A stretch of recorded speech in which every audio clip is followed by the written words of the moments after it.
Music. Let me go. Yeah. I pulled up with the hand cannon like Samus. Eat the track up, it's a blitz, I'm famished. Mount Homer missile, make I bump my cloud vanish. Icon in the silverback did damage. Hood do slipping, they sleep on a hammock. That's how I rock, don't take it for granted. My herbal drop, put your body through the canvas. Gotta stay trained like New York Transit. Trampling dudes, handling weapons, no panicking. Long ass laser that link like a javelin. Hit you with the van, your clan be vanishing. Ink from my pen will leave trails of pathogen. It's no error, my error bring terror. Shield concealed in the polo sweater. Just an animal cub, I had alien blood. I think of love when I met droids, got a buzz. Yeah, it's time to shake up the cosmos with shenanigans. Revenge is sweetest, so taste the heat and we back again. The space pirates team with Samus Aran. We loot and plunder every border from the Bronx to Japan. Ruck rules, there's fuck rules in the mirrorverse. The Federation's corrupted, parasitic curse. We blasting haters like it's Metroidvania and spin around psychotically like we in Tasmania. Yes, the motherfucking menace. Icon. Yeah. We 5 deep in the monster. Pull up on you, spin a block. This guy's needed a doctor. Should've went to church, took blind heed of the Proverbs. Thought they built tough, but they tried meeting a monster. If you a pussy, then I'm freaking the proper. Pussy buffet, I'm eating your roster. Fuck around, I'm Arnold. I get to the chopper. You a teddy bear. This guy's sleeping with toddlers. We ain't friends, we mere acquaintances. I heard him spitting bars, and little bro, I couldn't hang with it. Fan the fires and see how big the flames can get extinguished. Shit, we like the fire, burn the cane with it. Tried to go big, but I guess I'm fucking 86th. Y'all rap, but motherfucker, I was made for this. Got the plasma beam and I be aiming it for the brain this bitch. Blow the world up if I don't make it famous, kid. Yeah, it's time to shake up the cosmos with shenanigans. Revenge is sweetest, so taste the heat and we back again. The space pirates team with Samus Aran. We loot and plunder every border from the Bronx to Japan. Ruck rules, there's fuck rules in the mirrorverse. The Federation's corrupted, parasitic curse. We blasting haters like it's Metroidvania and spin around psychotically like we in Tasmania. Yeah, straight from the gates of the planet CBs, I come to free thee, intimidating the competition with heebie-jeebies. These motherfuckers been shitting on me like I don't matter. It's time to take on the haters, heads on a fucking platter. People acknowledge your tribal chief, the table set. My verbiage tinkles a little bit, making panties wet. I'm Dark Samus, no more heroics, I'm out for business. My prime objective is bound and hunting the ones who fear this. I don't get into the rap beef just because it's trendy, but if I did, I'd be popping the BBLs or Drizzies. Get it? BBL Drizzy.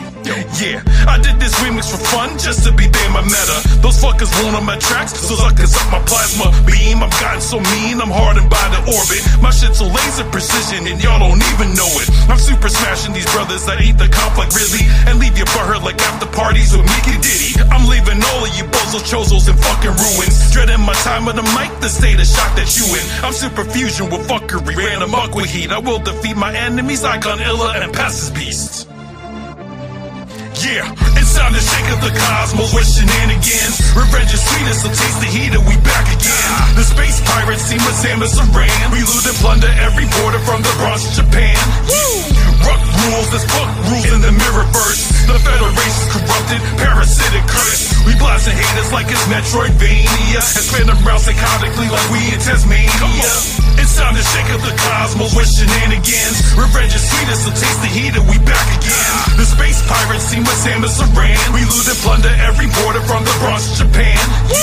Ruck rules, there's fuck rules in the mirrorverse. The Federation's corrupted, parasitic curse. We blasting haters like it's Metroidvania and spin around psychotically like we in Tasmania.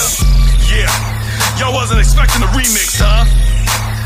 I got the space pirates taking over for the summer of 24. Let's go. Yeah, yo. Past the menace, Illa the Sandman, Icon. Let's get it.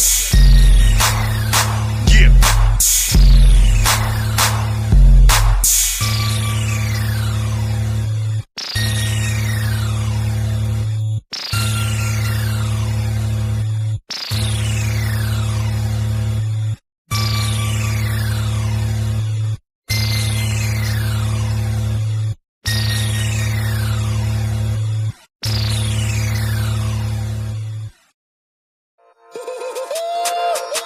Let me go, Connor. It's no imagination, it's the paper that I'm chasing. Never basis, slapping faces, say this on the normal basis.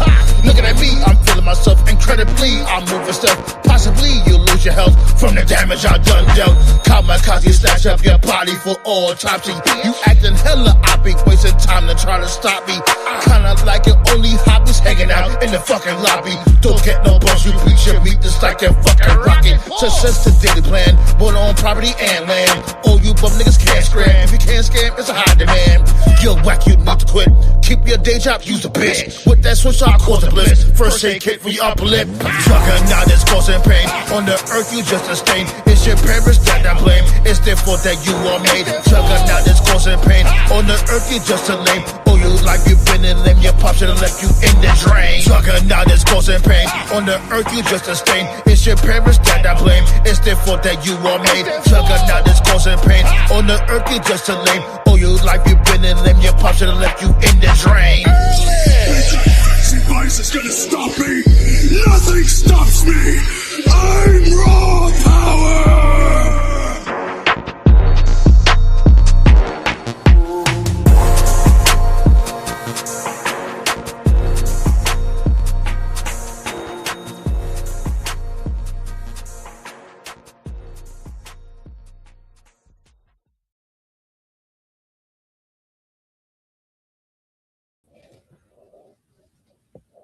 1 2 1 2. Tell me how I'm sounding to you.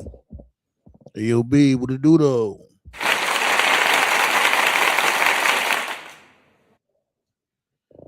Council Roundtable sounding back in once again. Can you comprehend, my friends? Episode 347. You took the old fashioned rats and let y'all know what's happening. Oh, I see y'all. This is what I'm talking about. Pull up, B. Appreciate y'all. You know what I'm saying? My dude Blaze was goody. Do that with the sweet chin music ASAP. My dude Black Star in the building with the doodle.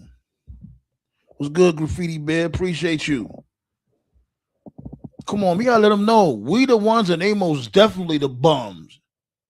They gotta understand that shit. You know what I'm saying? They gonna hear it. But what's good though, B? How y'all feeling? What's up? Y'all good? Ballet with the blick. What's going on? What's going on? Appreciate y'all for pulling up. You already know the vibes. We're gonna get to it. I'm gonna open up the floodgates early with it. I just wanted to say one thing.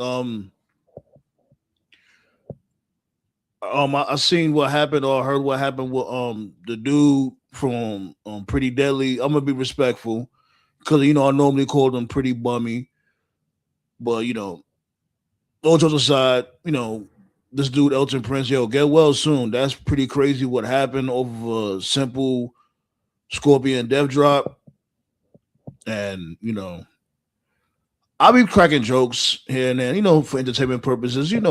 We just be cracking jokes and shit, but I'll never crack joke on a wrestler that gets legitimately injured.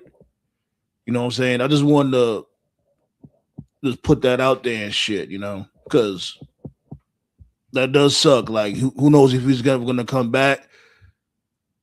And, just wanted to say that, start off the show with that, because, it's unfortunate. Dude is mad young.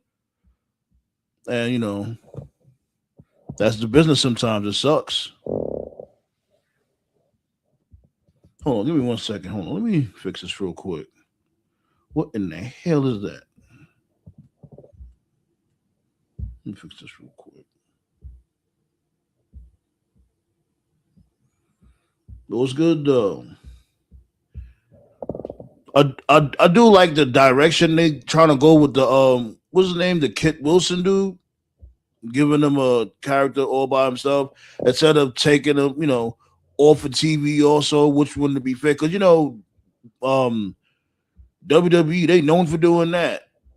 Your partner's injured, well, you get off TV too. Like, nah, like, They love doing shit like that, but you know they giving Kid Wilson a chance.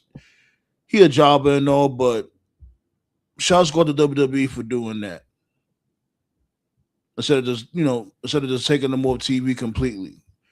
And you know, get well to Elton Prince, man. Get well soon. Like even if you unfortunately can't come back in the ring and wrestle and all that, you know, as long as you good, you know, because that neck shit be like a lot of people fell victim to that shit. A lot of people careers wasn't the same. So, but yeah, B. That's what I'm looking for. Hold up. Give me 1 second.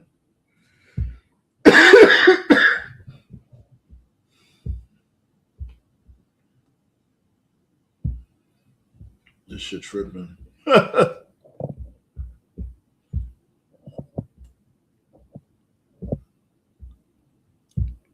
Layla Gray also tore her ACL. Why? I didn't even know about that. Javon Evans, he hurt his shoulder. Hopefully he's okay.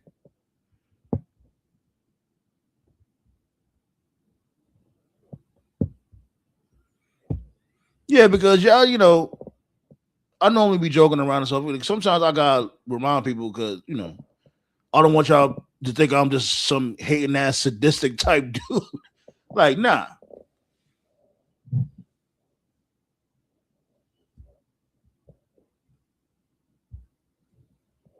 It was TK who was responsible for firing Trey Miguel, according to sources. Hold on, give me a second, y'all. My bad, y'all.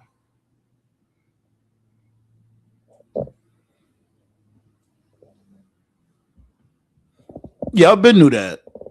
Roman don't got much left. He don't got much left. Speaking of him, I heard he had pitched the idea to this dude, Triple H. Like basically, he was saying that he wanted to go up against this dude Cody Rhodes at Mania. What was it? Yeah, Mania 42, and the roles be reversed. You know, have Cody the heel, and you know, of course, him as the face, and to be for the WWE Championship, and have him beat Cody Rhodes, and I guess that'll be the end of the story. Finally, I guess. Me personally, I was saying from before that look, Roman deserves his rematch. The dude held down the belt for like 4 or 5 years.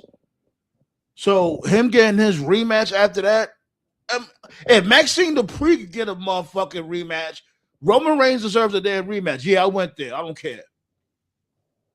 The hell.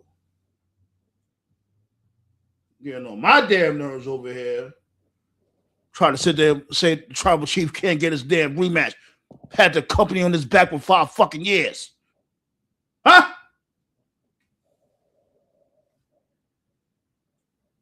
Let's get it though. Appreciate you, Ballet. Yeah, and appreciate everybody that's gonna watch the upload and all that. You already know the vibes. Let's get the show on the road. On the road.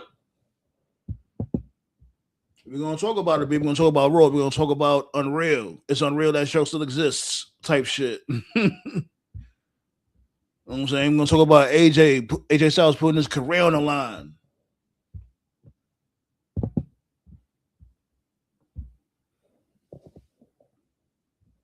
Maxine has improved 1 more percent. I don't see it, my dude. People keep saying that shit. I think Shorty is terrible.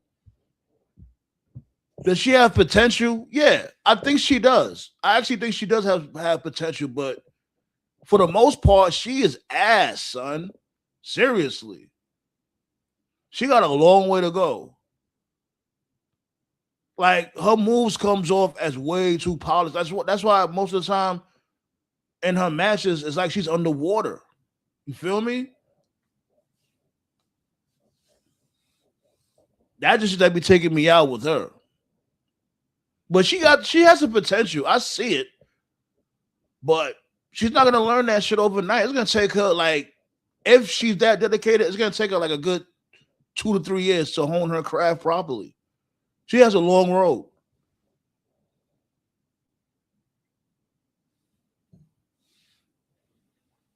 And if you notice, a lot of people would say like they won't say like, oh, full out fire her or whatever.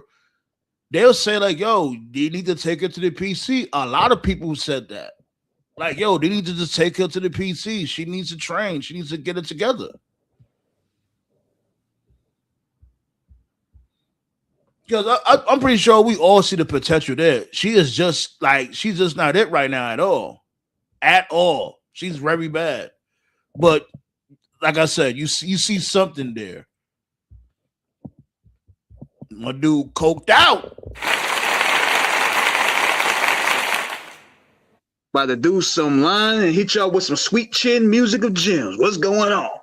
Sheesh. What they do though? Oh man. Happy to be here with y'all, man. A lot going on in the wrestling content streets. Hell yeah.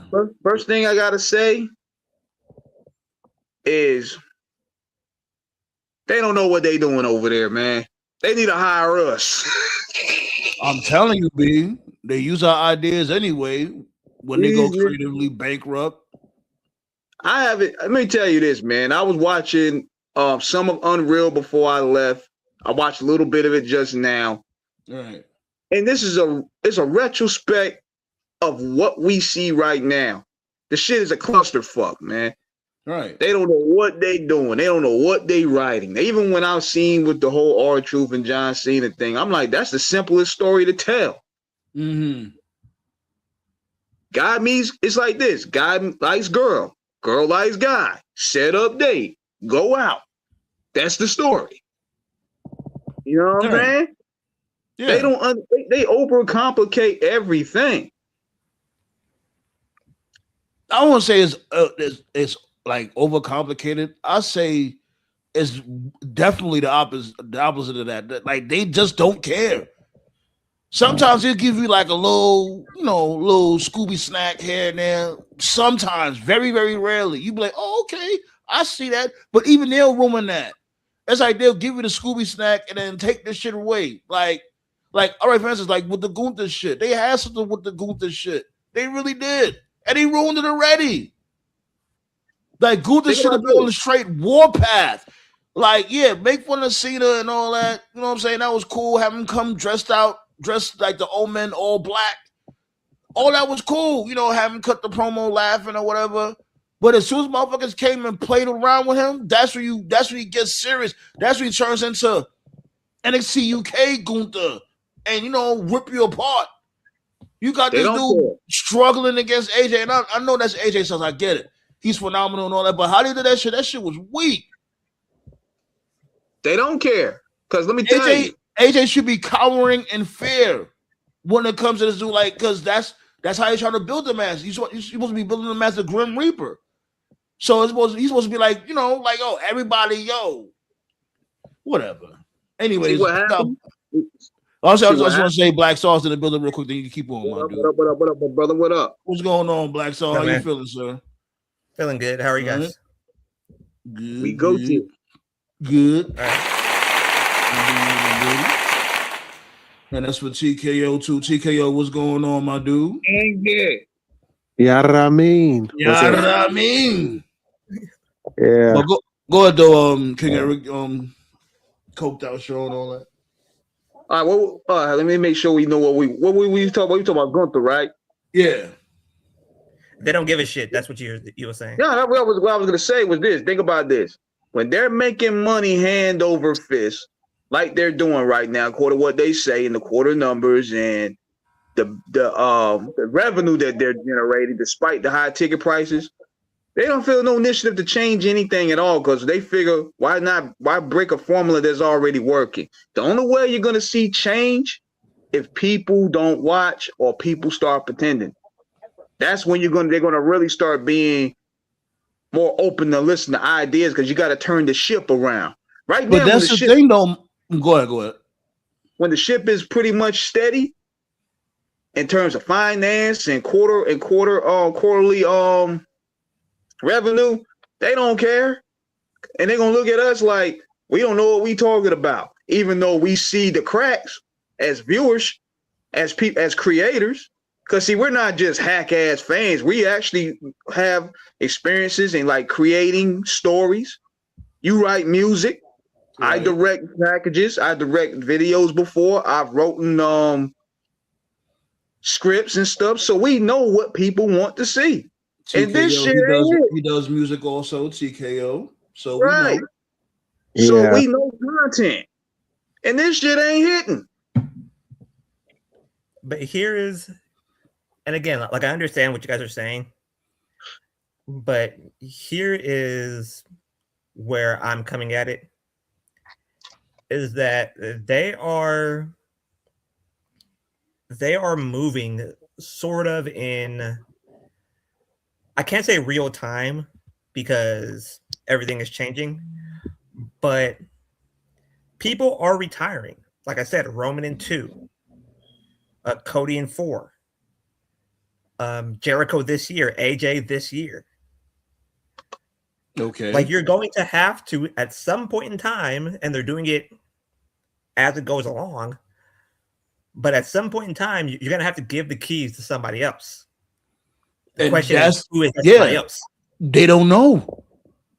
Because they don't know how to book. They don't know how to book people legitimately. You know what I'm saying? And this narrative, so then you got Chelsea Green pushing the narrative too about like, you know, you're not buried if you keep losing narrative. Like, why are these dudes pushing this narrative? It's fucking retarded.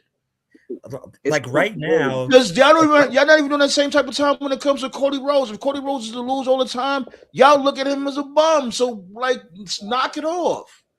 Like right now, like this is how I see it. Is that by the summer, and again, I could be wrong, but by the summer, there are 2 matches that I really see happening. One is Oba versus Braun. They're preparing for that match.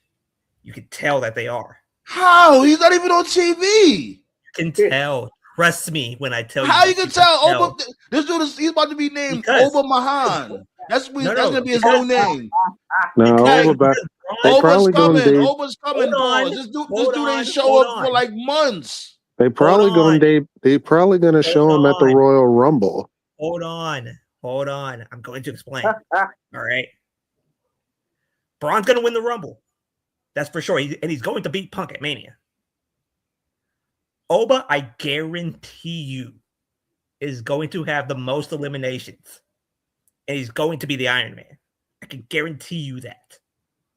Damn, so you're just gonna shitting on this dude, Jacob Fatu, that quick, huh? Like, what happened to your boy Jacob Fatu? You said he was gonna be an Iron Man from before. No, I said that. No, I said that. TKO said that. Jacob is going to be a part of the Final Four, and he's going to win the Chamber. Man, all y'all black motherfuckers look alike. The hell? What the fuck? That was random as fuck. No, because you said the Chamber. How's that about? I said it's a joke. Basically, if I have to explain the joke, it's not gonna be funny anymore. But go ahead. Okay. But Jacob's gonna win the Chamber.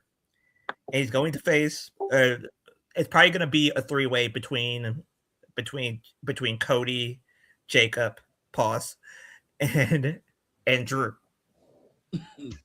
Yeah, I remember you saying that. Statements are going in. No, I know. I remember you saying that from before. I'm right on that one. I definitely remember that. I remember you saying that from before. But speaking of the Rumble, where's all the hype at? Like, I hate when they just started announcing people for the Rumble now. Like, you jinxed this. You jinxed this shit, TKO, because you was like, yo, I wonder why they're not doing it. Lo and behold. Because I was wondering why. Because usually by December, motherfuckers start declaring themselves for the Rumble, but they waited like what, a week or 2 weeks before then? 2 weeks, yeah, 2 weeks. But the bag is secure. The bag is secure, right?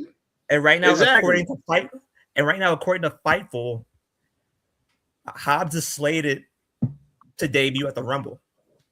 Okay, good. Wait, hold on. So, see, this is the thing. You can't overbook the Rumble like that. Like you can't have Oba and Hobbs come in the Rumble. One of them got to shine. Well, Like, There's Hobbs. 3 surprises. Well, Like right Hobbs now, is there's going to be well, 4. more than likely, Hobbs is definitely going to be in the Rumble. But don't you think that'll hurt either one of their shines? Because I don't think it so. depends if they're both on the same show. It would be, but one of them's I got. mean in the Rumble, in the actual Rumble match. No, not necessarily, because It depends on where they're slated at. yeah, like what number are they going to enter the match from? Like, I could definitely see Oba like coming out before Hobbs and him having a good showing. Good point, Blaze. He said, "My biggest fear is Oba's going to turn into the new Funkasaurus." Oh God, don't do that. Right now, the rumor is, and again, I don't know if it's true or not, but I have Oba slated coming in at number 3. Either 1, 2, or 3. I'm just getting a little nervous. I could see Oba coming out early and just wrecking shop. I could definitely see that. I'm getting a little nervous. Day one. This just gives me Veer Mahan vibes, yo. And then there's going to be a break in between Oba. Then Hobbs will come. Hobbs, Jericho, and Hobbs, Jericho, and maybe Hobbs, Jericho, and maybe Braun. I still have Braun coming out at 30. I don't think they'll have Jericho being in the Rumble. His brother ass can't be in no damn Rumble. My question is, spill over the top rope? My question is Roman Reigns going to be in the shit too? Roman and Cody, they're both in it. Oh, Roman's in it? Oh, yeah, I think he announced that. Yeah, Roman Reigns don't have any direction at all. That's because they don't. That's because they never had a plan for Roman once he dropped the belt outside of his bloodline stuff. I don't know if y'all heard. Like, this is what happened, right? This dude, Roman Reigns, was saying that he had an idea for him and Cody at Mania 42, basically saying like, yo, like had this dude Cody turn heel, and then I'll be like the conquering face or whatever. And Triple H, he didn't want that idea. He was like, nah, because I don't want to turn Cody face. You know, he's real adamant on turning Cody. You know what I'm saying? He wanted to keep Cody's him how idea. he is. Cody never wants to turn heel. Triple H sue. Which is stupid to me. Which is stupid to me because this is the same mistake they made with John Cena. I'm like, bro, fans will actually like him more if this works. But Cody's been saying that. He said in AEW as well. Well, then Cody's an idiot. Well, then Cody's an idiot because when he was a heel on Ring of Honor, that was some of his best work. Ballet said, "What's up, man?" He is a moron for saying that, but I'm not saying that like you can't put. My lady said, "What's up, Ballet?" That you can't put all this in the same vacuum. It goes both ways, and that is. Nah, what it is, the baby faces don't sell as much merch as the heels. That's a cop out, man. I think that's always been a cop out. Because look at Cena, perfect example. He sold a shitload. And because how they marketed him. But you gotta be cool though.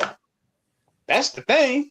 Was Cena really cool like that? Let's really be real. Like I'm talking about with Cody. You talking about what? He's talking about Cody. He's talking about Cody, he said. Oh, it's Cody. He can be. He really can. Like, they just don't know how to book him. That's the thing. Cody can absolutely be cool if you just stop booking him like a robot. Like, yeah. That whole politician shit is like, okay, if you want to go with the whole politician role, cool. But give him a little edge. All that crying shit and whining shit and you crying over a random pic of you or your father that you could get for like free on Google Images. You look goofy. The only way I see Cody turning heel is if Cody is an absolute asshole. Like I said, he needs to be how he was when he was on Ring of Honor. That's the only Like way it Kevin, would work. No. Like Kevin Owens, but worse. Type asshole. Or you Again. can have him as an evil politician. You can have him like that as a heel. That'll That's work. Kevin Owens, but worse. Yeah, exactly. Like when he was with the face of America persona, right? Yeah. You can do that. Like you can have it like whatchamacallit, you know, just like how Mustafa Ali is in TNA. Have Cody basically do the same shit. It'll actually look better on Cody pause. Like they turned Braun into Scott Steiner in real time. Got my dude Toph in the building.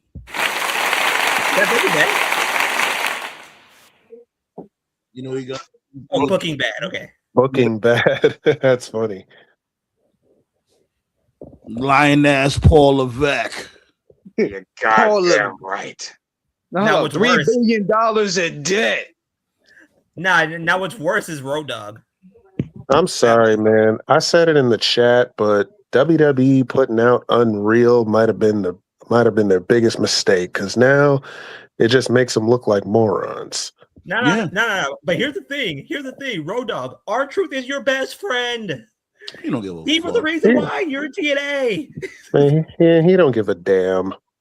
You know why he don't give a fuck? Rhodey, yeah, let's go. Yeah, Rhodey has always been shit. This is the same dude that went on Twitter and said Karrion Kross is going to be fine when he jobbed Jeff in 3 minutes when he was NXT champion. This is the same dude who used to go on legitimate drug binges when TNA, what they call the Voodoo Kin Mafia, where they just did the skits to call out Shawn and Triple H and stuff like that. And like you, the first one that came kissing ass. Like at least Billy found a job without kissing Triple H's ass. You know, so no, but this is worse. This is worse. This is your best friend, supposedly. You know what it is that I question. Like, remember he went to bat for him from before when Jim Ross came to R-Truth on that racist shit, and Road Dogg was the one that went to Jim Ross and told him about himself, and then next thing you know, I guess they gave him somewhat of a push or whatever.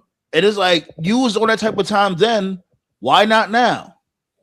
Yeah, I've really been quiet about it. I mean, I throw out like occasional references every now and then, but like when you really think about it, like if you actually go all the way back in the Wayback Machine, like Rhodey's almost like on some like the same shade that people give the Good Brothers.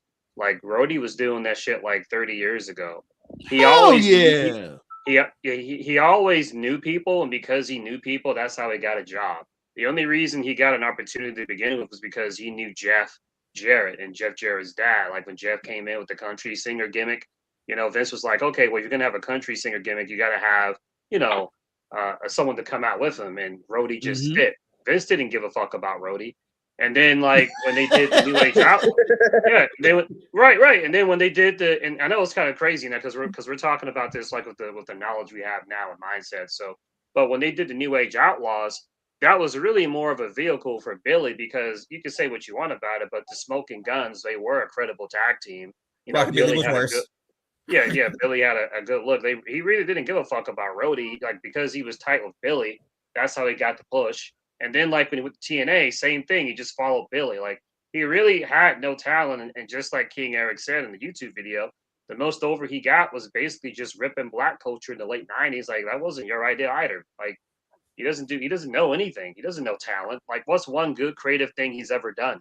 He hasn't done anything. Like Triple H. Snoop Dogg slang. On some real G shit, I'll say this. He could have done something special like with this dude R-Truth. He could have been the one. Look, I'm the one that came for R-Truth, and he became a damn world champion at least. That could have been happened with this dude, but hey. Like he was sitting there crying, and like Gunther says, like a bitch. He was crying, and then out of fucking nowhere, he was like, "Oh, it's the right thing to do." I was like, "Wait, what?" Yeah, he has a nerve to pull the whole ageism card. Like my man ain't gonna be like, "Oh, he's at that age." Did he say he's at that age where he's not like I guess making as much money as they're putting into him? I mean, don't get me wrong. R-Truth, I'm not really against R-Truth being released because they wasn't gonna do shit with him anyway. But pulling the age card, really? Like with Yeah, Triple H. but did he say that though? I didn't mean to cut you off, Black. He So did. yeah, like Yeah, he did. yeah, and it's like, yo, my dude, you alone not worth what they're paying you. You alone, you. Exactly, bro. Let Like, alone anybody else. They kill he me a with that hack. shit. The fuck? That's why you do anything to keep your job, because you know nowhere else will hire you. Nowhere else will hire you. That's why, like, even though Vince is gone, he's gone, but the like yes man kiss ass mentality is still there. Rhodey's still there. Pritchard's there. Heyman's still there. So like that kiss ass, like, okay, we're just gonna kiss your ass and just agree to everything. That mentality is still there. So it's like, yeah, you killed the man, but you didn't kill the idea. So until that fucking ass kissing, we're just gonna kiss your ass and agree with everything. Until that mindset is gone, they're never gonna really get better. At least not consistently. But remember, this is what Triple H always wanted to be. He wanted to be Vince McMahon. This is his dream. He wanted to be Dana White. He's Vince McMahon Jr. I've been saying this. Yeah. Nah. He doesn't want to be like Vince. He wants to be like Dana White. Vince McWhite. He gonna roll. He gonna roll 3 personalities into one. But fuck. But here's what I was saying with Triple H. I kind of get because like he's a suit. He's supposed to be an ass. But Road Dogg, you're on the road with him. If anybody knows him, it's you. And you still pull that bullshit? And Road Dogg never gave a fuck, bro. If your name's not Triple H or if you weren't a part of the clique, he don't give a damn. No, but where's the loyalty though? Like I just told you. Ain't none. I just told you. About the money. It's about cutting your. Hey, the screw job should have told people that. It ain't no loyalty. But they're supposed to be though. They're supposed to be. No, I feel you. Black Star, I feel you. I really do. I swear to God, I do. But it's about cutting the next give it up, baby. It's about cutting the next man's throat and getting the head. That's wrestling for you. That doesn't work for me, brother. Also, how many times we also know the stories about the clique. Don't forget that. Man, it's the same dude that came with the curtain call. I'm like, people surprised of mid being mid. Like every single time. And sometimes I tell this story. I haven't told this story to you guys. But some people go like, oh, like, why don't you join our podcast, this, that, and the other? I go like, no, I have a crew. We came up together. We're going to finish this together. That's how I've always been. You talking about what's a round table? Yeah. You can go anywhere you want, my dude. Like, it ain't like some shit like this G unit and shit. Like, yo, you working with the other motherfucker? I just watched the 50 Job documentary like before I joined.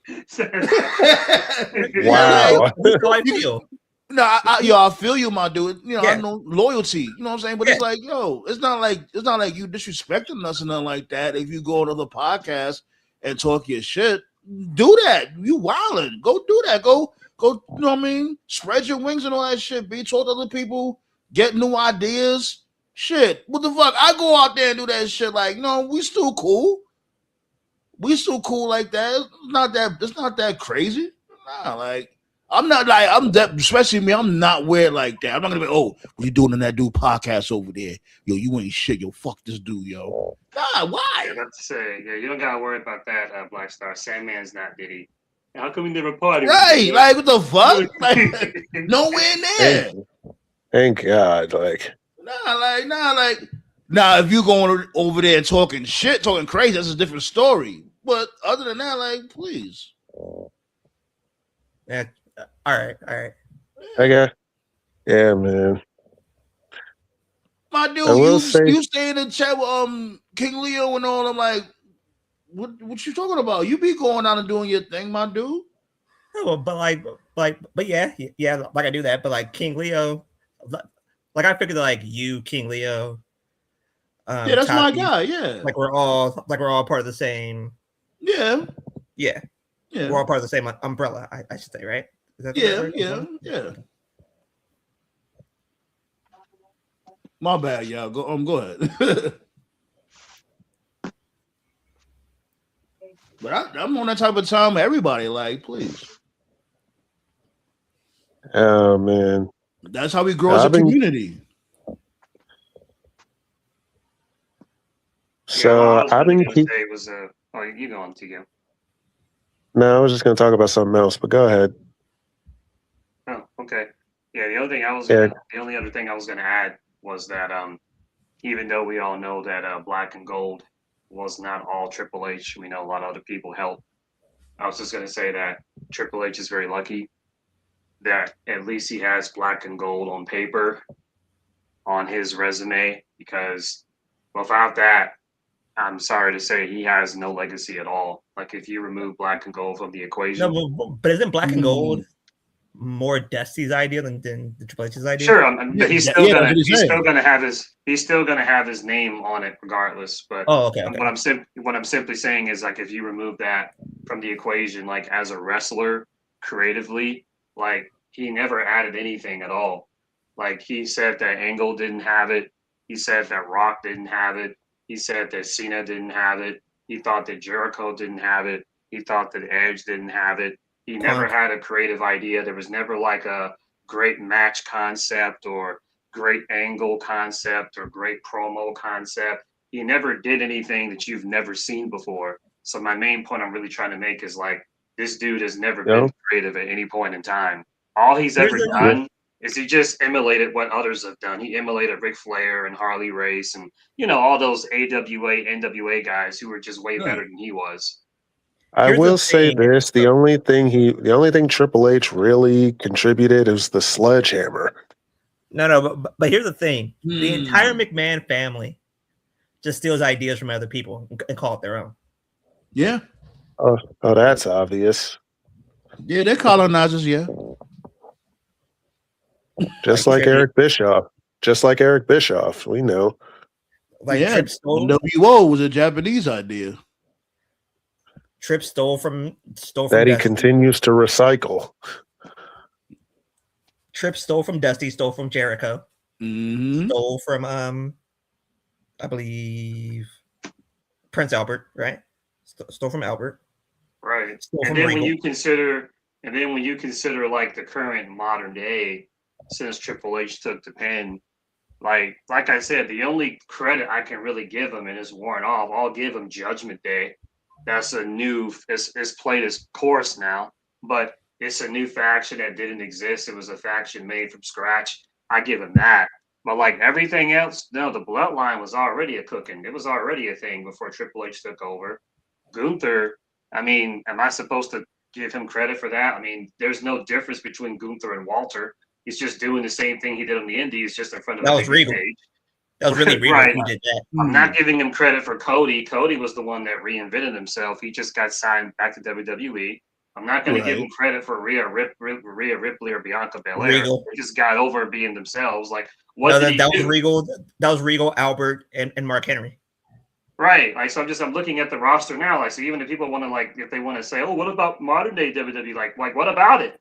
I'm looking at top to bottom. I'm looking at Raw, SmackDown. Like, what act can really be like, yeah, we got to thank Triple H for that? Really, it's just Judgment Day. Y'all keep forgetting about Ryan Ward, B. Ryan Ward was there too, B. Don't forget about that black man. Come on, the B. thing. Triple H almost up to Black History Month too. Triple H in this entire, or should I say era, or this entire? This entire era can all change. Which eras? It's like a new era every single week. Yeah. It can all change and it can all destroy itself off of one very simple, very simple a thing, and that's if he fucks up Javon, Oba, and all the black talent coming into the company now. What's over then? Well, the writing's already on the wall for Javon. The fact that you debut him doing you don't even debut him on television. You debut him during an ad. That right there tells you what they see of him. So that already tells me that Javon's not going to be a star. Like, I'm sure he can be like a U.S. champ or an intercontinental champion, but he's not going to be a world champion. You can just tell just how they use someone. If they really think, if they see the world of you, like what they're doing for Oba, they've been showing these segments week after week after week, or what they did with Trick, where he was showing up on Raw, showing up on SmackDown, you know, like both GMs are trying to court him. At least of those two, you can tell, okay, they see something in them. But the fact that they debuted Javon like in a segment on Netflix that didn't even air live, like that tells you everything. So my gut tells me that Trick will probably be all right. Oba will be all right. Javon's just going to be a mid-card guy, which isn't a bad spot to be in. Like him being a mid-card guy is cool. I expected that. Like, so hold on. Let me say what's up to people in the chat. Ballet was going on, of course. Terry Davis was going on, my dude. Yeah, Vince McWhite, B. They merged. What's going on, Matty Ice? All right. If you smell what the Rock is cooking, bitch. Dewey. I'm talking about. Dewey's cooking. The final boss is cooking. Cook final boss. To be fair, Rhea was a result of changing her look to separate himself. Yeah, from Toni Storm. Yeah, like I remember she did say that in verbatim. Like she wanted to be different. She wanted to go with the whole gothic shit because at that time, yeah. And that had nothing to do with Triple H. No. Yeah, she said her inspiration was Ruby. I hope Ruby's doing good wherever she is. What's wrong with her? Yeah. No, she just had a baby. She just had a baby. Oh, hell yeah! Okay. And like I said, she said that Ruby. She said that Ruby was, and I was like, that can't be right. But then I thought about it, and I was like, oh, she's right. But yeah, Ruby was the first really chick in WWE. I mean, Lita had a tattoo, but I guess Ruby was like the first chick to have to really live like that gothic life, like the crazy hair, nose ring, tattoos, and basically like she just didn't care. And I was like, I had to think about it. I'm like, yeah. So anyway, Rhea was inspired. Yeah. Ruby was the first, and Ruby walked so Rhea could crawl. So yeah. I ain't gonna lie, I always thought that bitch was a bum. It's the other way around, TKO. I never understood. Yeah, but I swear I never understood the appeal. She sucked to me. Who, Ruby? Hell yeah.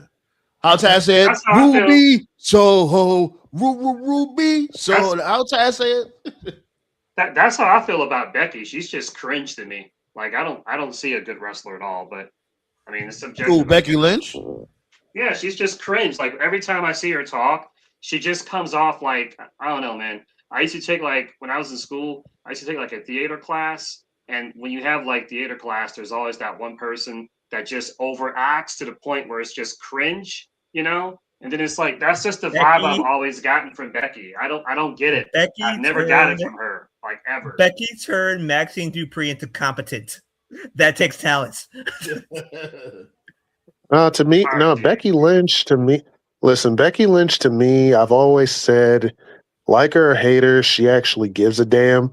Like she goes out of her way to make her opponents look better, which I praise her for. But sometimes she's a little over the top with her stuff. I find her cringe. If you had a gun to my head and you said, "Hey, Toph, name one Becky segment or name one Becky match," you'd have to shoot me. I swear to God, I can't. You don't think? Oh, that's bullshit. You don't know. No, hold on. She made at least one good moment. My dude, what about her getting her nose busted? Bianca. What's that? Said what, King Eric? What you said? The matches with Bianca. They were awful. Those weren't good matches at all. Bianca should have killed her in 5 minutes. She's like a power lifter. Bianca had to sell for her for 15 minutes. There was nothing believable about that. No, I feel you, my dude, but it's like, come on, this is the same company that had Rey Mysterio had Big Show struggling. I guess. Anyway, Becky's not for me. I change the channel when I see her. She's very cringe to me. I never thought she was that good. But you don't think? I think Big Becky- Show was. I think Big Show was tired of struggling against Ray. That's why he swung him in that ring post.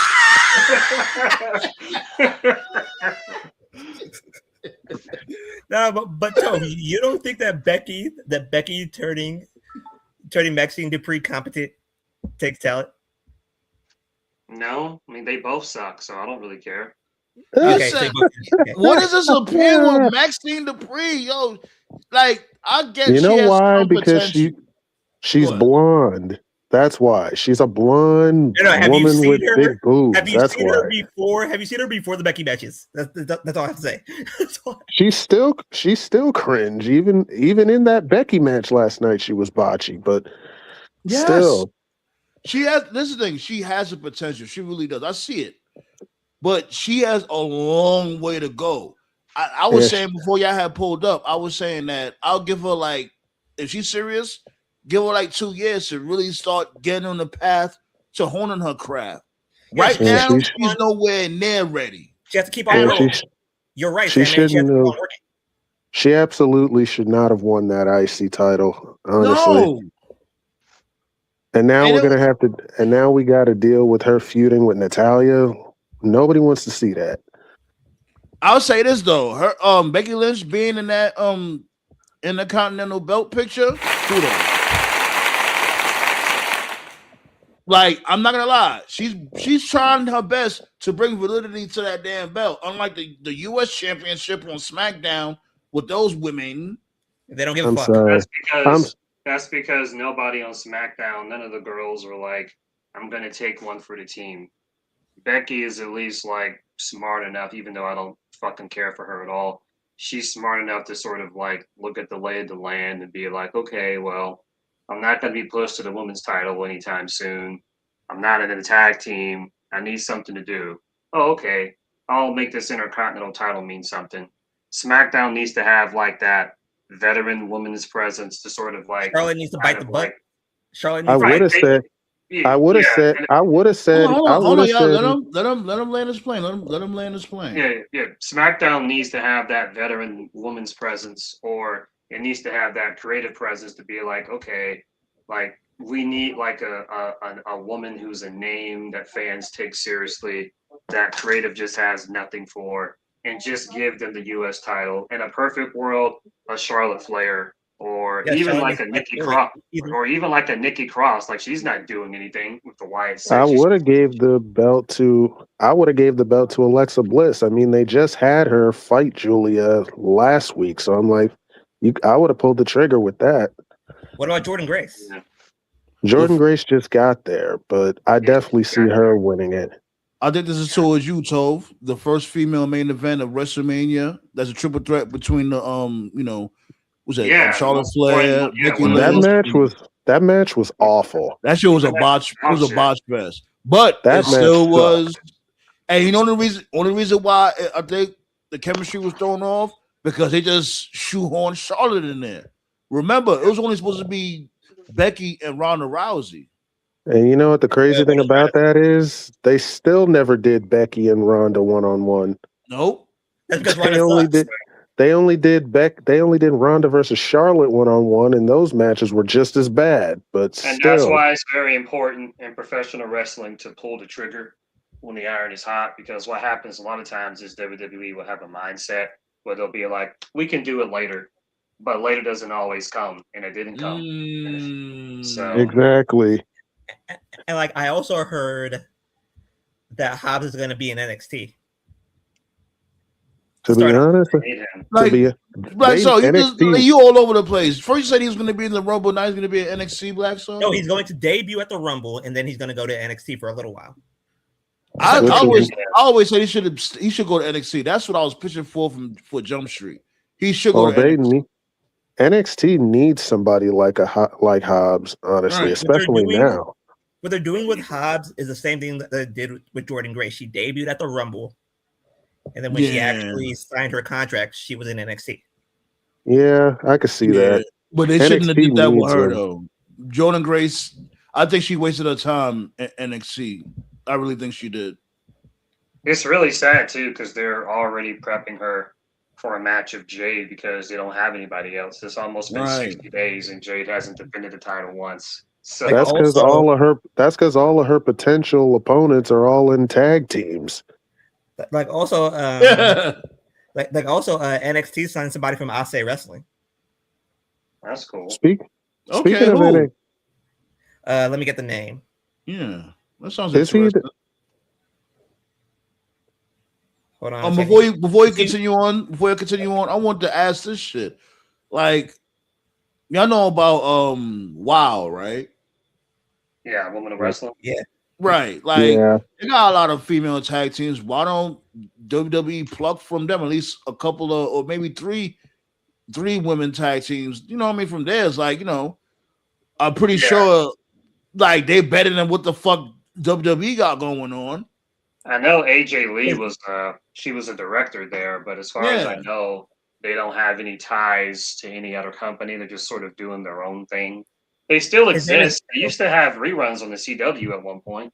Mm. Yeah, they still do in California, but his name is Yeah. Eli Knight. Okay. Eli Knight. Yeah, Eli Knight. I know I don't really have the chance to watch NXT. I just watch clips on YouTube, but there's actually three people on there that I've had my eye on for a while. Oh, that big One black of the- dude. I got a date. No, you mean Jasper Troy? There you go. That guy. Yeah, he's pretty good. I like He's him. got potential, but the three people I've been looking at are Jada Parker, who I've been really she's fucking good. with. What are they doing with her? Why just came back. she's stagnant. She's in a feud with Mariah May now. Like, so she's a face now? That has potential. She been a face. I thought she was a heel. That has potential.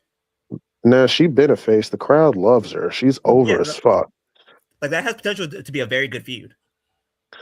Yeah, but she's been like off TV for like months. Wasn't she hurt? Like I think she was hurt. I don't know if she was hurt or not, but she's been gone for a while. But one of them is her.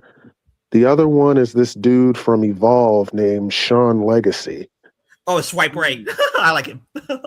Yeah, Ballet, you right. I remember that shit. The Tonga Twins, they were supposed to come over. Whatever happened with that? I have no idea. Oh yeah, that's Barbarian's twin daughters, right? Yeah, Barbarian's twin daughters. Yeah. You know what probably happened? Because I heard they got bad attitudes in WoW. So WWE probably was like, look, we're not going through that shit. And Barbarian probably threatened to kill Triple H. Oh shit. Jesus Christ. Like yeah, you know Barbarian and Ming, those two fucks. Oh, word, Nikki Lyons, she came from WoW too. I didn't know that. She's not good at all. I'm sorry. Yeah, I got a suggestion for TNA. I don't know what his contract status is. I know Sandman knows him. You should remember him too, TKO. TNA, if I were you, I would try to sign Calvin Tankman, the big black dude. Oh, that's my guy. Strong style. Yeah. Oh, yeah. Sign him, man. Who is he? He was an MLW. Does he have like any videos? He's like a fat Casper Troy, but dark skin. Oh, okay. Yeah. Jasper Troy, excuse me, not Casper, Jasper. He's like a fat version of him. Yeah, I don't think WWE will go for him, but that's okay. Like, there's no one like him. If I was TNA, I'd go after him. I know I heard reports that they're interested in Richard Holiday. That's cool. I like Holiday. I like Richard Holiday. They should have did that. Like, that's what I'm talking. Like, let's cook with these motherfuckers, B. These dudes been on the indies for like what? Like 2 decades. A while, yeah. Like, let's get it. Like, these motherfuckers is ready.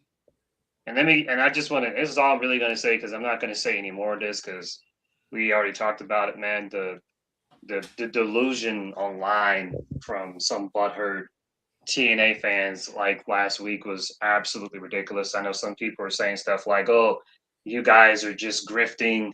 People always hate TNA. People went into that show wanting to hate it. Listen, okay, to you delusional TNA fans out there, no, we watched it. Are there grifters? are there grifters out there that are just being negative for the sake of being negative?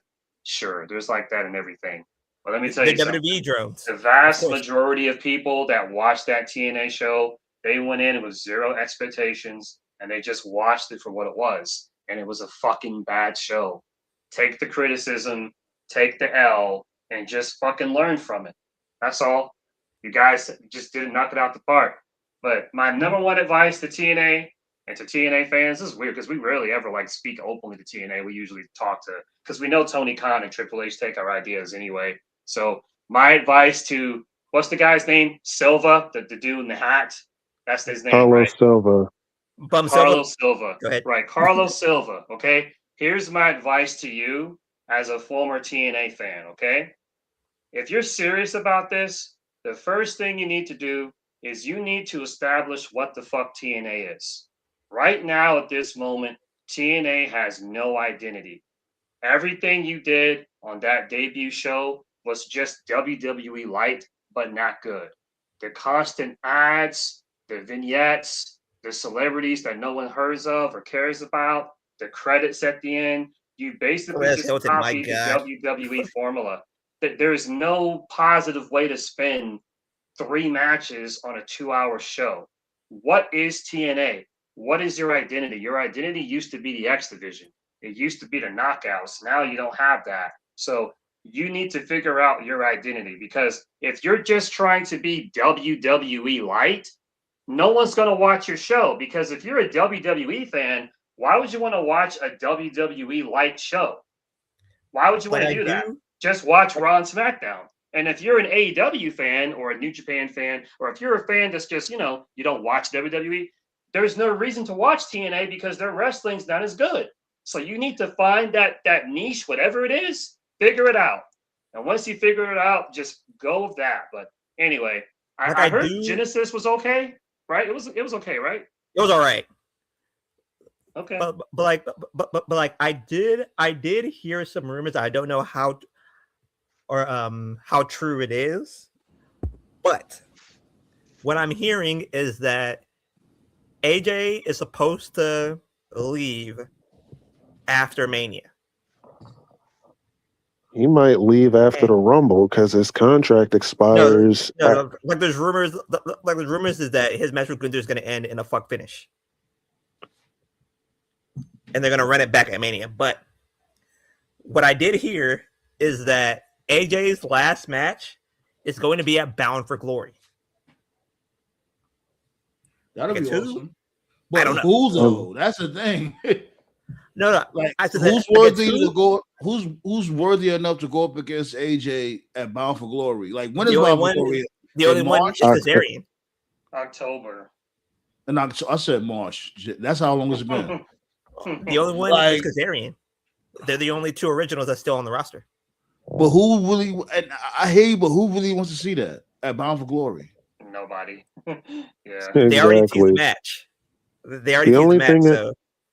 The only way I could see, the only way that match is happening. What's going on, my dude? Dynasty, how you feeling?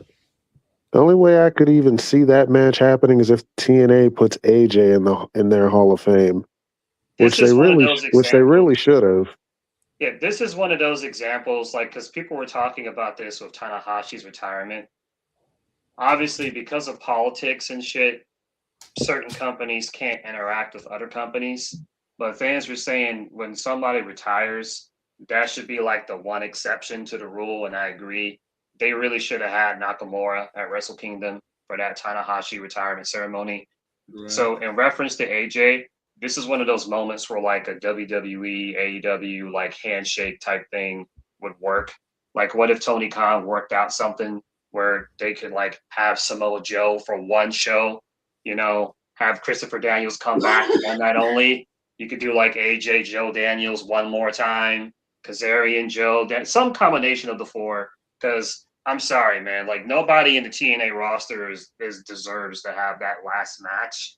The AJ. Only one is Kazarian that's on the roster now. That's the only person.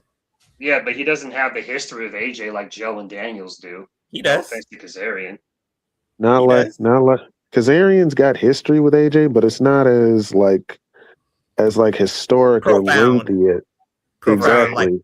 Like with Daniels and Joe. Okay, I understand. Yeah, because he was like for instance, if it was a match between AJ and this dude, Christopher Daniels, Kazarian was just that, he beat it on like a ringside. He's always like that on that C player. Mhm. And no shade towards Kaz. It's just that's how he was booked. Right. Like he's doing the Rumble because that's where he started off at. He started off in the Rumble. Yeah, true. He wants to do. He's gonna retire at the Rumble too. If he retires at the Rumble, I get it. But in Saudi, did you guys, though, did y'all know about the arena? Did y'all know about that? What? Yeah, I heard the arena's not even done. What happened? Yeah. I heard the arena's not fucking done. Y'all dudes what? had this. Y'all had this in motion for what? A year and a half. Yeah, no wonder they're not how was advertising the it. arena not done? This is going to be so a if you go on calamity before Twitter- it even starts. Yeah, so if you go on Twitter and just look it up, you can find pictures like the arena is still being built. It's in progress. It's not done yet. So no wonder they've been so quiet. Sense. Yeah, it's no wonder they've been so quiet this year. Because if you notice, like this past week is when they finally started promoting the Rumble. It's like, why aren't they promoting? Oh, Saudis are about to die. They don't make no damn sense, yo. Like, yo, Saudis are gonna die for the cause. Time.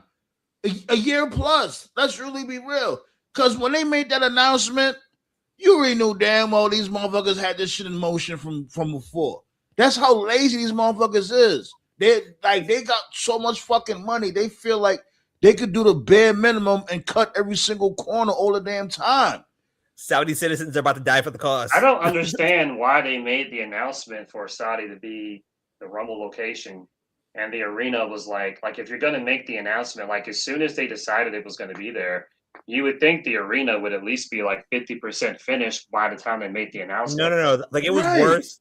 Like it was worse at the World Cup because I think when they were building stadiums for the World Cup, I think like over 2,000 people died building the stadiums. Building it? That's crazy. Yeah, building it. Yeah. Was it a rush job or something? Were they rushing? It had to Yeah, be. like it was. Like I think like it was a few months before opening ceremonies, and they still haven't finished. Oh. Saudi Rumble curse. This is why WrestleMania's in Vegas again. No, WrestleMania's in Vegas again is because these motherfuckers they just look for the money. That's all it is. They don't care about the no more, nothing. Motherfuckers are greedy. I know it was supposed to be in New Orleans too. I know they're pissed. Yeah, remember Dewey came out and did the whole announcement. Yeah, so you basically shuffled the Rock out there in New Orleans for no reason. I'm like, damn. No, but that's not the worst part. The worst part is that I think like the Saudi government is only paying these people like less than minimum wage to build the stadiums. I'm sure they must have some plan B in the event it's not ready. I mean, we could be looking at a WrestleMania 9 situation. They'll take over a parking lot and turn that into a. They don't deserve. They don't even deserve. That's crazy. They don't deserve. Saudi does not deserve this, much less a Royal Rumble, man. At Caesar's parking lot.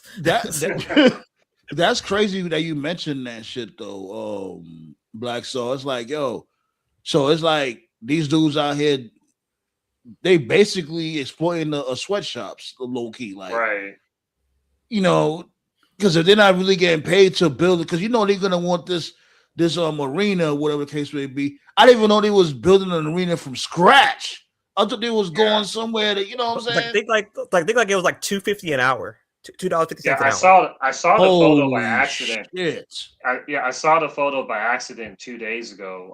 I actually saw it on TikTok of all sites, and when I saw the picture on TikTok, I assumed it was like, oh, this must be like the stadium they're making for Mania next year. But then I read the comments, and it was like, no, this is the location for Rumble this year, and I was like, that can't be right. That can't be right because like Rumble is unacceptable. Right. Well, is it Rumble next week? Yeah, it is actually. Saturday night's main event is this Saturday. We'll be here for that, and the following Saturday is There's no way they're gonna 100% finish it by next Saturday. No way. Yeah, that's Saturday a morning. waiting to happen. Saturday morning rumble in a half built stadium or a half built arena. Yeah, it's already gonna look like a calamity. They're gonna have to slay these. Like crack the whip, slay these motherfuckers for that shit to get. You know what I'm saying? It's crazy. That's why I was like, when Black Star mentioned that, I'm like, yo, you know what? That's like some real slave shop type shit. Like, yo, the fuck y'all got going on over there, B? $250 an hour too? Yep, $250 an hour. Let me check the status. And see what that shit is insanity, right, B. What the fuck they got going on? Yeah. Like, yeah, and anybody bet they don't even get. Do they at least get free tickets? I bet they don't. Like, that was back then when ESPN didn't give a fuck. Now they actually do give a fuck, so they're not going to report on this. Okay. All right. So some more context. The arena existed in October. It was. That's just very strange. Okay, so it was made, and it's called the Kingdom Arena. It was made on October 28th, 2023, but someone decided to destroy it and rebuild it from scratch. That's really strange. That it wasn't even made that long ago. So it was made in October 2023, and it was recently destroyed, and so they're rebuilding it from scratch. So this is not a renovation type situation. They destroyed the whole thing, they blew it up, and they're building it from scratch. Hey, yo, hit that fucking like button, B. Do you see what shit that we covering right now? Nobody else is covering this shit. Hit that thumbs up and stop playing with us. Like, that's because in Saudi, everything is hastily built. Like, even their Saudi is different, like bro. The city is very futuristic. Like, if you look at it on TV, it's a very futuristic looking city. The problem is they give it off like, oh, it's like some desolated type country, but nah, like these motherfuckers more high tech than us. The problem is that as futuristic as it may look, it's hastily built, so they don't know what the fuck they're doing. That's why it had to be destroyed now, is because the foundation was probably shit. Oh, it's bound to be. Well, if they blew it up, it's bound to be. You know what I think? That's why they blew this shit up. Yeah. To make it for a WWE venue. Because nobody else know the reason why. Like, because like they built that arena for, I think it was Tyson Fury versus Deontay Wilder, the first fight. Yeah. That's why they built the arena. And when you look at it, it looks beautiful, it looks nice. But it had to be hastily built. It had to be that case. Like, something was seriously wrong, either with the plumbing or something completely different. Oh shit, the plumbing. Oh god. Okay, Sandman, I got a picture. Well, not a picture. I got a video on Instagram. Are you allowed to show Instagram on here? Yeah, send it to me. Let me see what I can do. Okay. Yeah, sometimes I gotta be careful with shit. So you get send it to the group chat if anything. Okay, I'll post on the group chat. It's an Instagram video of somebody driving past the arena over there. Yeah, I gotta just look at it first and make sure it's safe. That's it. Okay, I'll send it right now. Mm-hmm. And again, remember back in 2020, like the UFC built an actual motherfucking fight island, so they could have fights in Saudi, and the Saudis were thinking like, okay, there's gonna be fans coming to the arena. No, COVID fucked that sideways. But they actually like built the arena like it was like an outdoor type arena. They had to blow that up completely because like there was things seriously wrong with the plumbing in that island.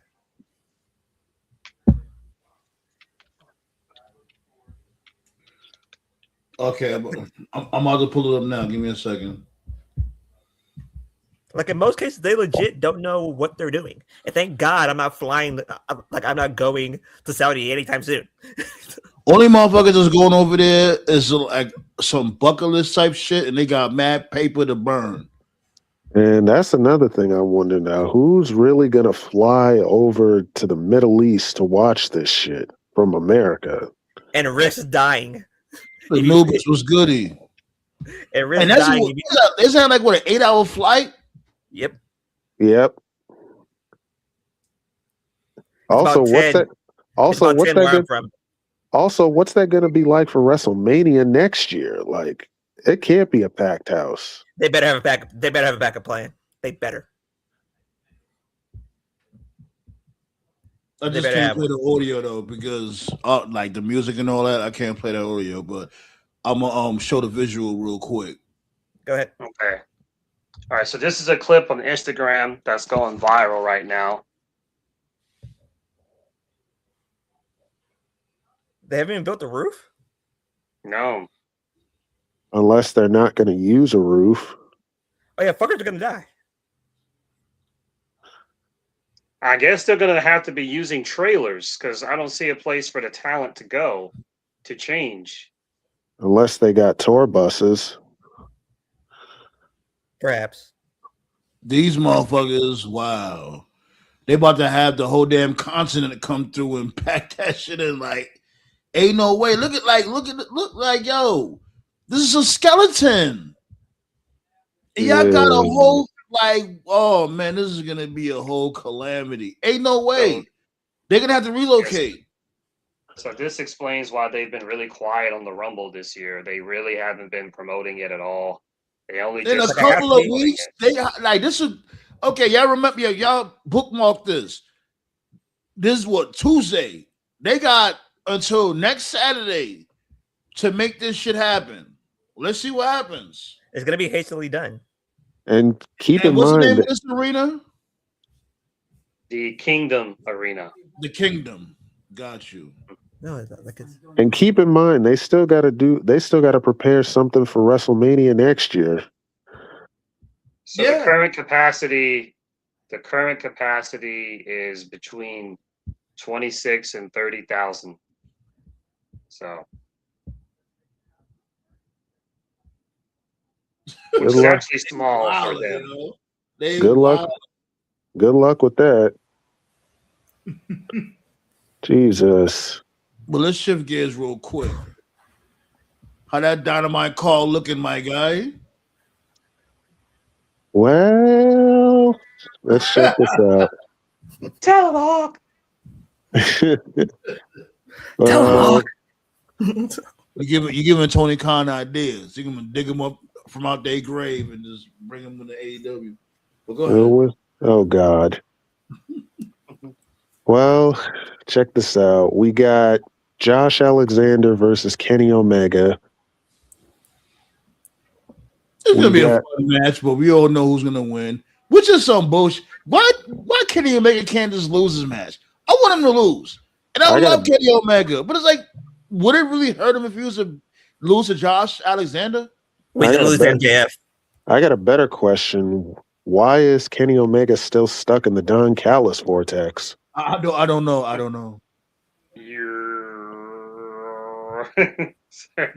Oh God, that fucking music. Yo, I'm telling you, that music. Just keep on going, man. Speaking of the that music makes Eugene's entrance music sound like Mozart. I don't even remember his music. I don't want to listen. I don't either. That's the crazy thing. Exactly. But speaking of Don Callis, we got a 6-man tag. It's also a street fight. We got the Don Callis family versus the Death Riders.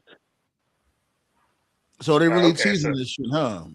No, they're doing it. It's gonna be a street fight. It's Mox, Wheeler Yuta, and Danny Garcia versus Hedgezero, Rocky Romero, and Lance Archer.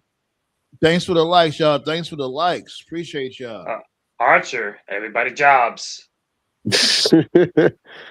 Rocky Romero's eating the pin, but anyway. Fun fact about Archer: he was actually in ECW. Yes, he was. Yeah, he was. He For was the people definitely. out there that don't know, yeah. He was definitely a lot shorter on ECW too. Right? How you have a growth spurt in your late 20s? Yeah, like dude was a midget on ECW. Now how you forget gonna it. be? How you gonna Lance Archer has always annoyed the fuck out of me. How are you gonna be a diehard Christian with a tramp stamp? Come on, bro. Really? What the fuck? Tramp stamp for the Lord. Tramp stamp Hoyt. Oh my god. Well, we got an MJF segment. We also got a women's tag team match. It's Mina Shirakawa and Toni Storm versus Megan Bayne and Penelope Ford. Oh, Penelope's back? That's nice. Okay. Yeah, she's back.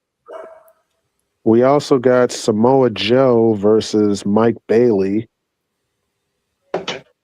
What are they doing that to Mike Bailey for? Samoa Joe pissed right now too, to the highest level of festivity. He lost his World Heavyweight Championship. He lost his Trios Championship. Why are they doing that to Speedball for? Because he lost the Trios titles. That's he why. About to rip this dude in half. What should happen is don't even have the match happen. Have the ninjas come back and the ninjas kidnap him. That'd be great. Oh God. We still never got an explanation for that, by the way. Right? We never will. Okay, I just want to make sure you was there. Okay, cool. And we going through the I don't know if you was listening, but we going through the Dynamite card right now. Coked out, Sean. Okay. Yeah, before you continue, TKO, I want to say like that's like the best Joe joke ever. One time, Joe was on this. He was on some podcast, and it was like after he joined WWE, like the first time, right? And it was cool, and they just asked him questions, whatever, blah blah blah. But at the very end of the interview, one of the hosts asked him, like, "Who were the ninjas? Where did they come from?" Oh, somebody asked him. Somebody asked him who the ninjas, where did they come from, and how long did it take to put that fake tattoo on his face? And all of a sudden, Joe was like, shh, you're breaking up.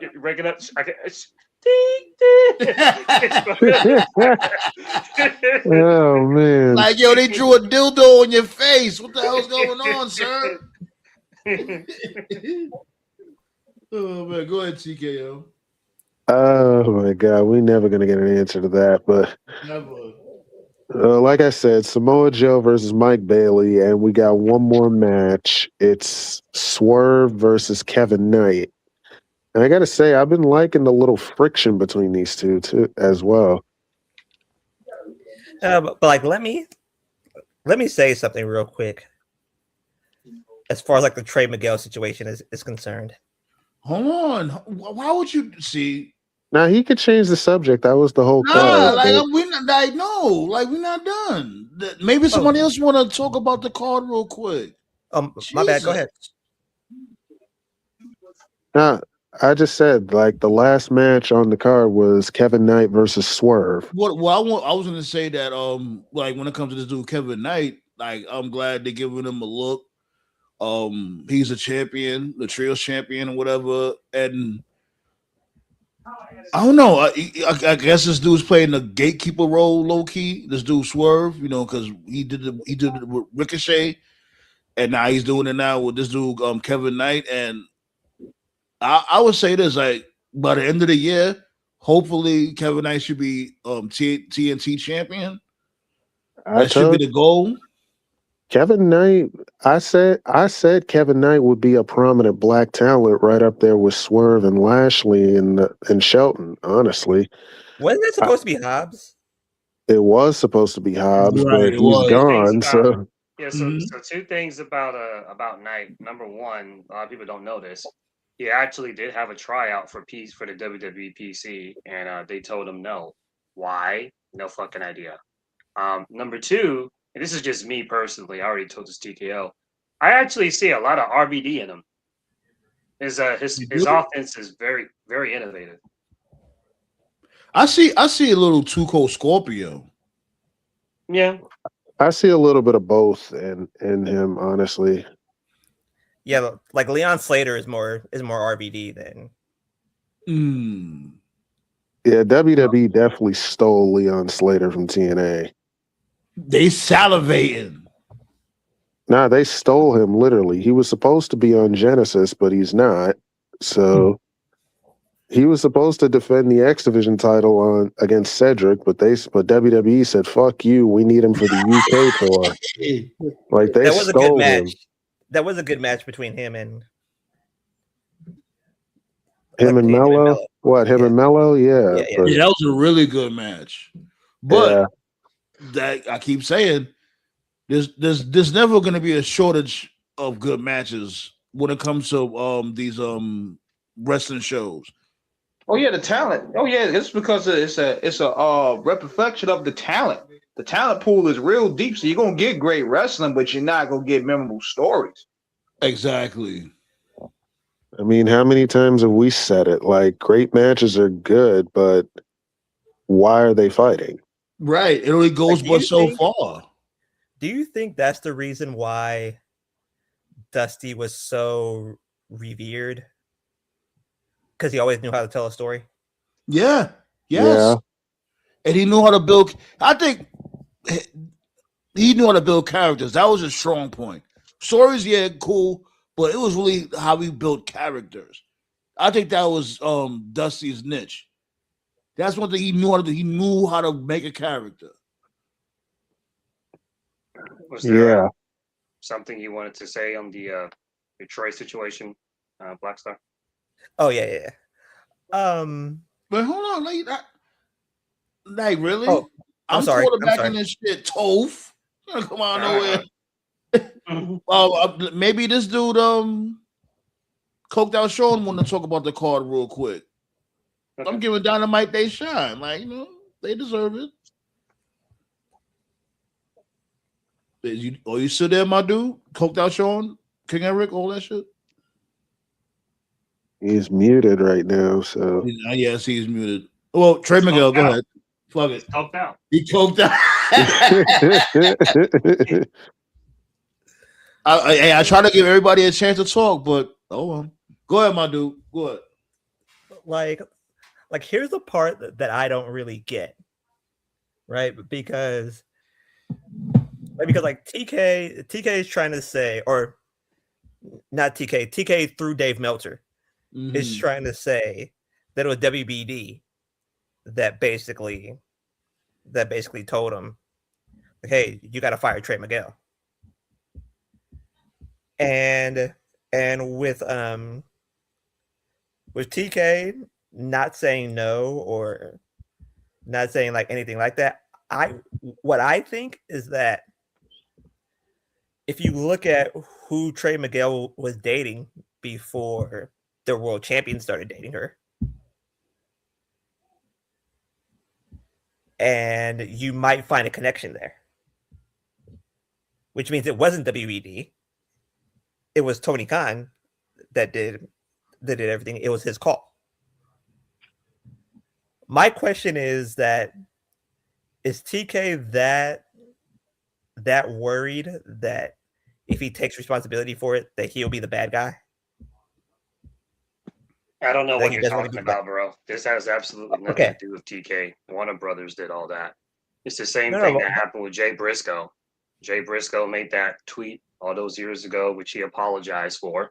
And there was a suit at WB that was very offended at it and was like, you're not hiring this guy. If you remember, they did FTR versus the Briscoes on Ring of Honor. They had a trilogy. And TK wanted to bring the Briscoes in to Dynamite. And I can tell you from good authority that TK has a very good relationship with Warner Brothers, but that was one of the few times that their relationship was very antagonistic. It was very antagonistic. They basically told TK in so many words, if you bring in the Briscoes, you're gone. They were that mad at Jay, even though Jay had apologized for that comment that he made. And it was unfortunate because they only allowed Mark to show up when Jay died. which to me will be one of the most petty things probably in Warner history.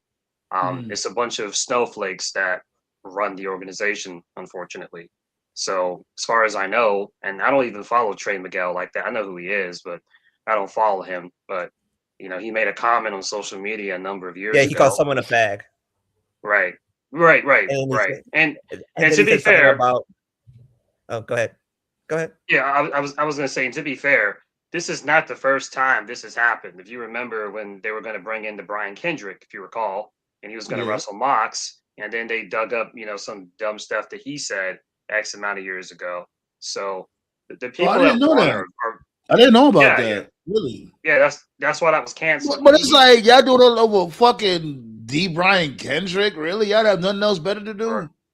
Yeah, but here's the part that I'm not so like caught up on, but like people are trying to defend Trey Miguel off of what he said online. You do realize that if you tweet something, that's like holding a megaphone and saying everything that you tweeted out loud. Like the internet's undefeated. I'm about to pull it up right now. This is what King Leo has sent me. I'm gonna pull it up. Hold on. see what's going on with this real quick. Go ahead, you keep on talking. Yeah, but the internet's undefeated for a reason. Even if you delete it, there's something called a Wayback Machine. They can always bring it back up. Right. The internet never forgets. That's why I respect wrestlers like Mox and Sheamus who don't really tweet like that or really speak at all. They're very private. You kind of have to be that way, unfortunately, in this world we live in now. Like, we live in a world where people will bring up something you said 10, 15, 20 years ago, you know, and will use that as against you. Can y'all see it? Yeah, we see it. Controversial comments during a social media exchange. Miguel made comments that were criticized by some as having anti-Semitic undertones, specifically a "go cry at a wall" remark. Context: these comments were made in a heated professional context rather than in a public hate speech manner. Other incidents: Miguel has also issued apologies for other insensitive comments, such as in 2020 when he apologized for using homophobic language during an argument. Basically what Black Star was talking about. And here's my thing though, bro. Like, this was in 2020. Why didn't y'all just clip it then? Why do y'all wait until all these years later to bring this shit up? They love doing that. I never understood. I never understood that. Like, if it's a problem, as soon as you about to hit your big break, they come at you. You know, that's what they always do. Yeah, but here's my thing. And I'm not capable. All right, what was the context though? Like, did he say like, "Oh, get your faggot ass out of here"? Did he say something like that? And 9 times out of 10, these people are the first antagonists. They want to bait and switch you. Yeah, they would do that. They would bait you into saying something you don't like, you know, because you could be talking shit and they'd be like, oh, see, I got you. I rage baited you, you know, clown shit like that. And I'm not saying what he did was right or wrong. I don't know what the hell he said. We just going off for context. Lack thereof. Because I don't know what he said. That's why I was asking, like, did he say, "Oh, get your faggot ass out here," or "Get your punk ass out of here"? Because punk ass, they're trying to consider that as being somewhat of a, you know, a slur. David says he told a guy he was gay because he was unattractive to women. Yeah, that was it. Yeah. Terry Davis said that. Okay, he said that you must be gay because women don't like you. That's what he basically said. Check out what C-Flu just posted as well. What's good, C-Flu? How you feeling, my guy? That's the dude, C-Flu. Oh, my bad. Not that I'm condoning what Miguel said, but my bad. Not that I'm condoning what Miguel said, but if I'm wrong, it was directed towards David Starr, which he was a sexual predator in the wrestling business. And you serious? Yeah, that guy got canceled. I remember him. Yeah. So it's like, so he's saying that shit towards this dude, and they still coming at him. So he So for said that towards. context, They said that toward a so dude who's a predator. Like, wow. yeah, so for context, Mm. David Starr was a British professional wrestler, and I never saw his work, but apparently he was on the rise and he was really good from what I heard. And when the Me Too thing happened in 2020, he was a very big advocate of the Me Too movement, and he was telling people should come out and tell their stories and blah blah blah blah. Anyway, as it turned out, he was a hypocrite, and he had been doing a lot of stuff behind closed doors. So it was an example of someone hiding in plain sight, essentially. So he got canceled though. He's not booked anywhere anymore. He's basically out of wrestling. He's the Joey Ryan of the UK without being an open sleazeball, more or less. And motherfuckers willing to work with this dude Joey Ryan though. That's just that always killed me. Like the dude wasn't even good in the ring. At least the dude was coming through and shoving his lollipop in his damn trunks. And he's mad oily and hairy and Right. I never Okay, understood. so I see Davis said more. Davis said that David Starr wore a BLM gear and Trey called him out. That's interesting because like technically, okay, all right. So yes, I am aware of that. So Miguel was that's what it is. Bing, bing, bing, bing, bing, bing, bing. That's what it is, right there. Right. He's hold up for a second. Jewish. Oh, That's so it. Hold for it. His career's Hold over. So Trey Miguel was anti BLM, right? So he didn't believe in BLM, right? See, what makes this cancel culture thing bullshit, and it'll always be bullshit. Like I'm not even talking about wrestling. Like what makes cancel culture bullshit in But hold general. on, before you continue on, my dude, let's you know what I'm saying? Because we're dealing with Jewish activity here. We got to be sure this is legitimate information. You know what I'm saying? Right. Just be careful to tiptoe with this one. Yeah. I wasn't gonna tag him. What I was gonna say is like what's fucked up about cancel culture is like somebody can get canceled for saying something or doing something, but then somebody else can do the exact same thing, and it's like nobody gives a shit. So Trey Miguel was, I don't know if he still is or not, but at the time, Trey Miguel was anti-BLM. I remember Jericho got in the hot water on Twitter for saying that BLM was stupid. And he was blocking fans and wrestlers who were protesting BLM. I remember that. Do you guys remember? I think it was an NXT takeover in your house. This is when COVID. Keith Lee had a match, and Keith Lee had a BLM jacket. And then Jericho, he blocked Keith Lee because Keith Lee had a BLM. And remember him and MVP got into his back. Yeah. So it's so Jericho was BLM, but Warner didn't have a problem with Jericho.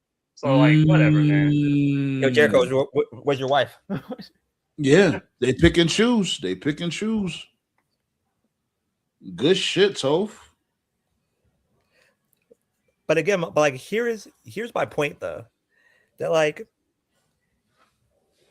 if the tweets were in 2020, right? How old is Trey Miguel? Does anybody know? Probably in his early 30s. Yeah. Okay, so he was probably in his early 30s. Probably. Give or take. Let's say 31. He's 31. Okay, he's 31, right? Which means 6 years ago he was 23, so he was 24. Appreciate you, Ballet. No, he was 25. So at 25, there's nothing in your mind that tells you no, do not send this tweet. Right. Say go kiss a wall. Right, like when the Sammy shit happened, right? And I guess this just goes to show you, this is what happens when you have a generation of people that grow up on social media. When Sammy said what he said about Mercedes, and I remember some people were coping saying, he was young, give him a break. And at the time, I was like, shut the fuck up. I was like, dude, when I was in fucking middle school, I knew what the R word was and how. Yeah, exactly. What he said was not cool at all. Period. Right. Now I remember now obviously every generation has different slang and shit. I remember people would be like, "Oh damn, she fine" or "she fire" or whatever. But I never heard someone say, "Oh, I want a R word." Yeah, exactly. I ain't gonna hold you. When I first saw that, I thought that was a fake account when I first saw that because I didn't know Sammy Social, but Then I was like, damn, bro. Yeah. Like you lucky you didn't. You lucky you still have a career right now, man. Yeah, that's some real incel shit he said. Yeah, so But what that is to me, and I'm not defending it. I think what that is like this new generation that has grown up on social media. They seem to have a lack of awareness of the shit they say because it's easier to say dumb shit and not be held accountable for it. Because you could not have said crazy shit like that in 1985, 1995, or 2005. You couldn't have said that. If you said that, regardless of what career you would have had, that would have been like suicide. But then when social media blew up, Twitter, TikTok, Instagram, YouTube, it's just easier to get lost in the cracks and just say dumb shit, because you got to go down that rabbit hole and, dig it up. But as we can see here with Trey Miguel, there are people out there who will dig up shit from 5, 10, 15. That's all they do. They'll dig it up and they'll sit on it. It's kind of scary, actually. They'll sit on it. I would have to do a little investigating on this shit though, because for me to really say how I really feel genuinely, because I don't really know what's really going on for the most part. Because look, I just gotta do my due diligence on this because this is a little interesting. And with me, I felt bad for Jay because I felt bad for the Briscoes because it took Jay to die for Mark to get his shine. Yeah, unfortunately, that's a sad part. With Trey, you have 3 other motherfuckers. They got their shine. And didn't he apologize? Did this dude apologize way before, when it came to those the slurs? Yeah. And he deleted his tweet, but again, the internet's undefeated. Like they're gonna bring it back up at any point in time. Yeah. I think really the big question, and it's a question that we're never gonna get the answer for. Like, if someone said something X amount of years ago, and then they make an apology statement about it, how long are they supposed to be in the doghouse before they can be let out? Like 2 years, 3 years, 4 years? Because you just mentioned the Jay Briscoe thing, because a lot of people didn't know about the Jay Briscoe shit. When he made those comments, he apologized that same show. Profusely. Profusely. So it wasn't like he apologized. It wasn't like he went on Twitter and apologized like in real time, like as AEW was happening. Like, no, he apologized that same night. So it was that's crazy. So when Warner Brothers was like, "Oh fuck Jay, we're not gonna let him on," it's like he apologized like fucking 5 years ago. Like, so like what are you supposed to do? Like, what else are you supposed to do? Like, it's just So I don't think when people make these decisions, they don't think about that. Like, should we have him in the doghouse for a year, 2 years, 3 years, 5 years, 10 years? Like, And to me, it goes to everybody who fucks up severely online. You're fucking done. Like, there is no coming back from anything that you said. For instance, perfect example, like what Sneeko and his other idiots did this weekend. Oh man, Sneeko's a whole fucking clown. There's no coming back from that. A clown cucky clown. There's no coming back from that. You're fucked. I don't even know what they did this weekend. I don't even, man. Them dudes, they do anything. What did he do? Okay, it was him, Myron, and a couple other idiots. Oh God, that's all you got to say right there. Right. They're in a limo together, like they're about to go to a club in Miami. And as they were going to the club, I think the race Nick Fuentes. There you go. Nick Fuentes had his iPhone. Jesus, you just said the Trinity. Good Lord. Like they were playing music. No. The Trinity of cards. Like I'm not done. Tristan Tate and his brother were there too. But back to the story. Like he had his iPhone and like they're playing music. All of a sudden, Kanye's racist anthem started playing. Oh, the L Hitler shit. Yeah, and like they were singing. It gets worse from there.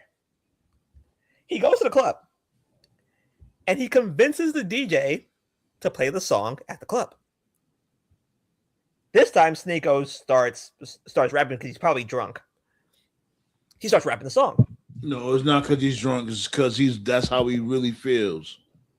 All of a sudden, people got to stop that shit with the whole, that's why he's acting like that because he's drunk. No, alcohol doesn't make you racist. You just always been like that, period. A drunk tongue speaks a sober mind. All of a sudden, a wave of criticism starts coming his way. And he says, like, oh, you're hating me because of words. No. The motherfucker killed 8 million Jews in Germany.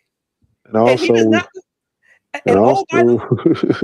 And by the way, Sneeko, Myron, the fat idiot, Tristan, your brother, you're half black. Wait, are you talking about is Myron that fresh and fit dude? Yeah. Yes, he is. Didn't he have this girl taken from a roller skate guy? That's what I'm saying. He's a cuck. Yes, he's a fucking cuck, man. Like should know. You should know. What happened, bitch? Your advice on women didn't work for you. What happened, bitch? You should know. You should know that Hitler does not like you. Kanye, same thing. He does not like you. Man, I've been saying fuck Kanye for decades. And sooner or later, when you're supposed to go, when you pass away, you're going to find that out. Also, isn't he half Muslim? So Hitler would never like him. So. Exactly. Kanye is full idiot. That's what the fuck he is. It's something that the black community is definitely we're getting better with. For a long time, a lot of people in the black community have given problematic people passes because they're so good at whatever it is that they do. Mm-hmm. And for a long time, Kanye was like on that list. Mainly music, yeah. Right. Where he lost me was whatever that shit was in 2016, where he started talking about slavery was a choice. Like as soon as he said that, I was like, okay, I'm done with this dude. This dude's just engagement. Noticed ever since then, it's gotten worse with Kanye, bro. Yeah. And like people say like, oh, because he's going through mental health. I was like, motherfucker. They love doing that shit. And stop putting him in front of a camera. No, that told this person, like, motherfucker, I go through mental health. I have autism. I do not say that shit. Right.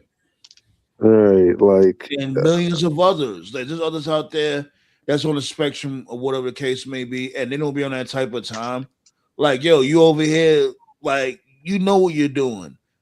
You're a fucking grifter because your music is whack, and the producers and the writers that was helping you don't really fuck with you in that type of time no more, and you're spiraling. So you doing the attention. That's all. I told you, Kanye. Look, I told you, Kanye hasn't put out a good album since Dark Twisted Fantasy. After that, his music has been ass. And he been writing. And on top of that, he got to write his own bars, and you could tell that they're not good. It's a reflection of the music. Because he don't write his own shit. Now y'all motherfuckers actually got to work.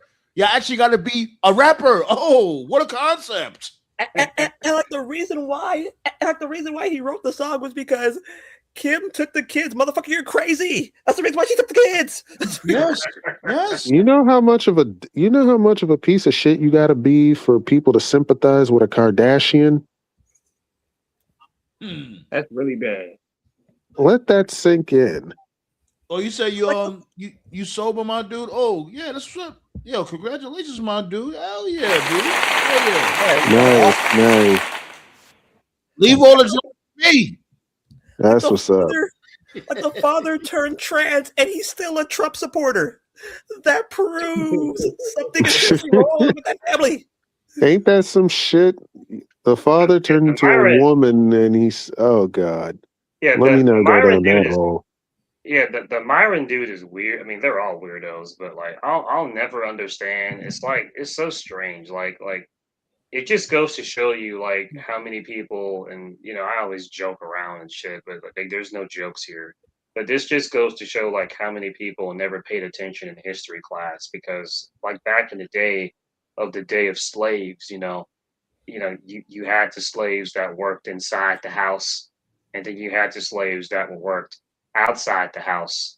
But at the end of the day, a slave was a slave. They still look down on us. So it's like you have these idiots like Myron, as an example, that talk down on the black race, like you talk down on your own people and shit. And it's like, bro, they don't give a fuck about you either. Right. Like if you went to a rally, if you went to a MAGA rally, they're gonna tell you to get out of there. They're gonna If you went to like a hotel party, they're gonna give you looks and stuff. It's like, I don't know, man. It's like they think that they're like, this red pill shit has gone too far for some of these dudes. Like they think That's right, Valet. House and field. Like you got a point though, Black. You got excuse me, not Black Saw.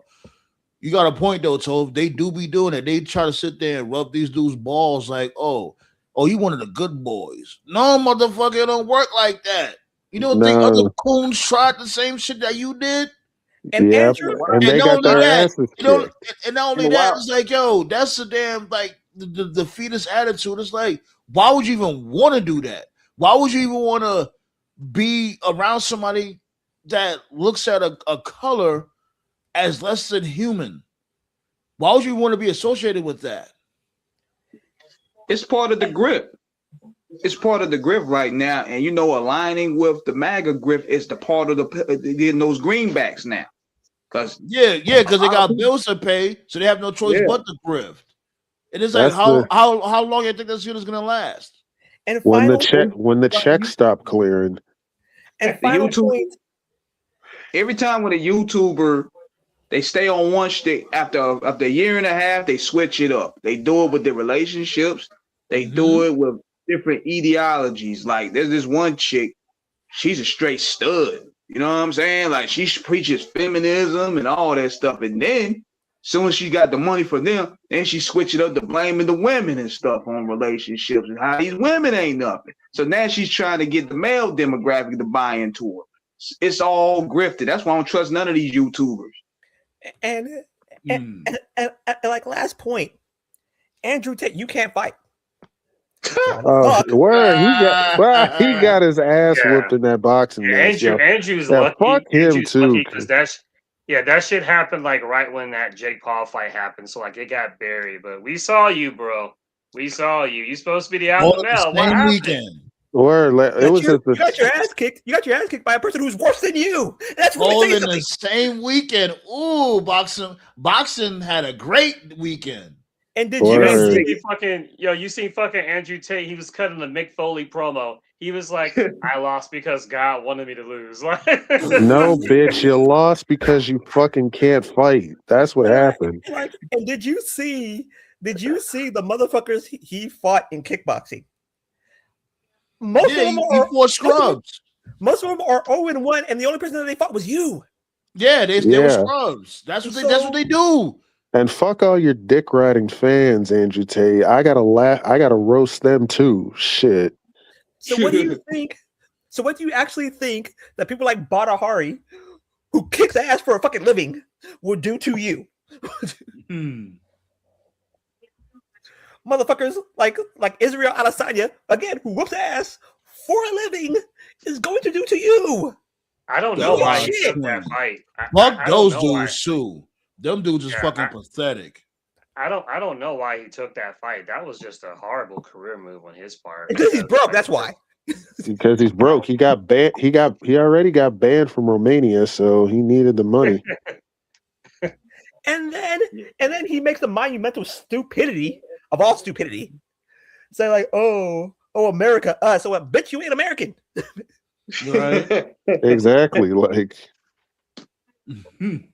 They got to look for another grift, man. Even though it happens even within wrestling, man. Like they start out pro WWE, then they go anti WWE, then they go pro AEW, anti AEW. It goes within the timing of the algorithm, and they try to focus on that. That's why you don't put faith in any YouTuber, except Off the Cuff Radio, of course, because we're going to keep it 100 at all times. Exactly. Off the Cuff Radio, and over here be the Council Roundtable. We stay 10 toes over there and over here, B.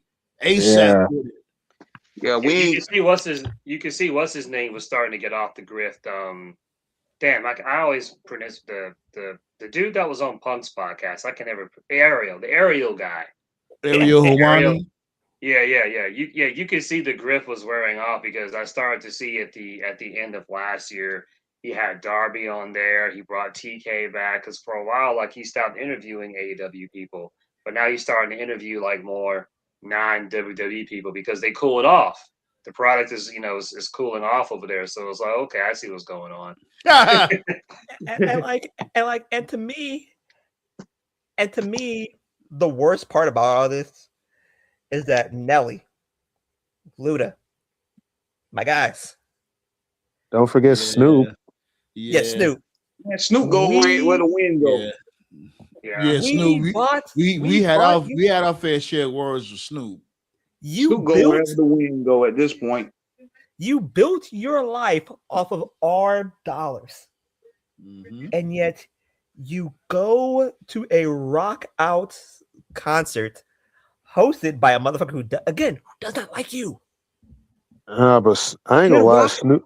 I ain't gonna lie, Snoop kind of pissed me off though, because like, how the fuck you say motherfuckers who support Trump are betrayers of their race, and here you go. Fuck that. Those were your words, motherfucker. See, the reality is, man. I'm gonna be honest with y'all about that. And that's why I couldn't even get mad.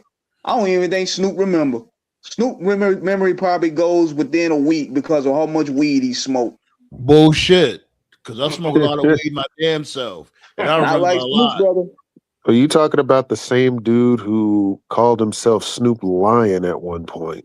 Yeah, he definitely forgot about that. He definitely. All I gotta add, like when it comes to dudes like Luda and that's Snoop some good and, weed like, there. all those dudes, like when it comes to those dudes, man, my take on it is, man, they're gone. Okay, like the people that we fell in love with, like back in the day, those dudes are gone. Like once you get like that money where you're just set for life, like they're not people anymore. No, they're like but here's the thing. Here's the thing. Hold on. Before we continue on, we getting way short on time, B. We're gonna continue this shit on though, B. This is what we're gonna do. Friday, of course, we got that show, right? And then we're gonna be here for Saturday night's main event, B, for that fatal 4-way. You know what I'm saying? So we can continue on the conversation at the end of the week. Oh, hold on, one last point. The blackest motherfucker is a white dude, Eminem. The fuck out of here. I love Eminem and all, but fuck out of here. That's we funny. be here for Friday show, of course, and then we're gonna be here for Saturday night's main event, and we're gonna do what we do, B. Let's get up out of here. Yeah. Check out my new music video. It drops February 16th. Yes, sir, Ski. Yeah, man. Appreciate all y'all, B. Flu, Ballet, Blaze, Dynasty, my dude Anubis, my dude Terry Davis. Is that your name? Yeah, my bad. Viva la Terry Davis. Viva la Terry Davis. Appreciate all of y'all, B. Word up. Let's get up out of here. Make sure you sub if you haven't. And yeah, man. See y'all on Friday. Peace out. What the fuck? Feel the explosion, burn from fire. I'ma lose it when I tell that nigga turn it up. Nobody in here have an empty cup. Better run and escape and go pray.